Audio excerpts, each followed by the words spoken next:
trois orphelins s'apprêtent à réparer le toit. Le chauve grimpe sur le toit avec une tronçonneuse, il manque de scie et Champignon. Furieux, Champignon lui rend l'appareil avec la tronçonneuse. Mais le chauve s'en sort sans une égratignure. Et c'est la tronçonneuse qui rend l'âme. En fait, le chauve avait acheté une contrefaçon au rabais. Champignon, hors de lui, attrape un gros marteau pour le frapper. Il frappe, mais rate le chauve, et la tête du marteau s'envole. Manquant de peu une religieuse qui passait par là. La religieuse pousse un cri de colère qui fait sursauter le frisé. Effrayé, il retire la goupille d'une grosse cloche en fer. La cloche dévale le long de la gouttière, et s'écrase sur la religieuse. Les trois se précipitent pour descendre. Mais voilà que le frisé et Champignon tombent ensemble, atterrissant de tout leur poids sur la religieuse. Ils se retournent et voient que le chauve, perché sur des échasses, est sur le point de tomber. Il ne faut surtout pas qu'il retombe sur elle. Alors il se relève en vitesse, tire la religieuse vers l'avant, mais la font heurter une borne d'incendie. À ce moment-là, le chauve s'effondre à son tour. Il retombe encore sur la religieuse. Paniqués, ils essaient de la ranimer. Le frisé attrape un seau et lui jette de l'eau dessus, mais une bouteille en fer restée dans le seau lui assène un nouveau coup. Craignant le pire, ils emmènent la religieuse voir la mère supérieure. Mais en route, leur voiture renverse une échelle, qui tombe sur plusieurs religieuses et un prêtre. Les trois croient que le prêtre maltraite les religieuses.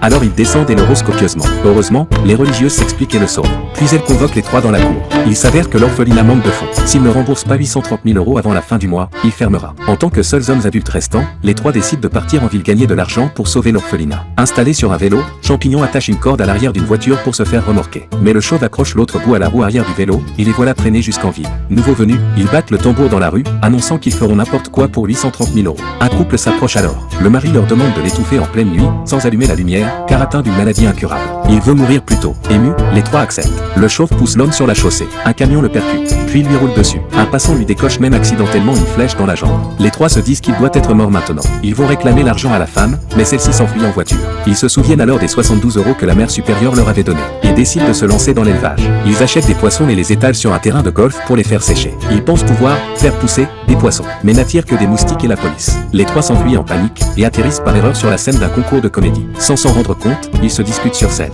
Deux d'entre eux partent, furieux, tandis que Champignon est repéré par un réalisateur et devient acteur. La fin du mois approche, mais ils n'ont toujours pas réuni les 830 000 €. Les trois rentrent à l'orphelinat. À leur surprise, celui-ci est devenu un lieu de villégiature. Le réalisateur voulait en fait engager les trois, et l'argent pour rembourser la dette et rénover n'était qu'un acompte. Les trois signent le contrat avec joie. Le chauve s'appuie gaiement contre un pilier, qui s'effondre aussitôt, projetant la fameuse religieuse dans la piscine.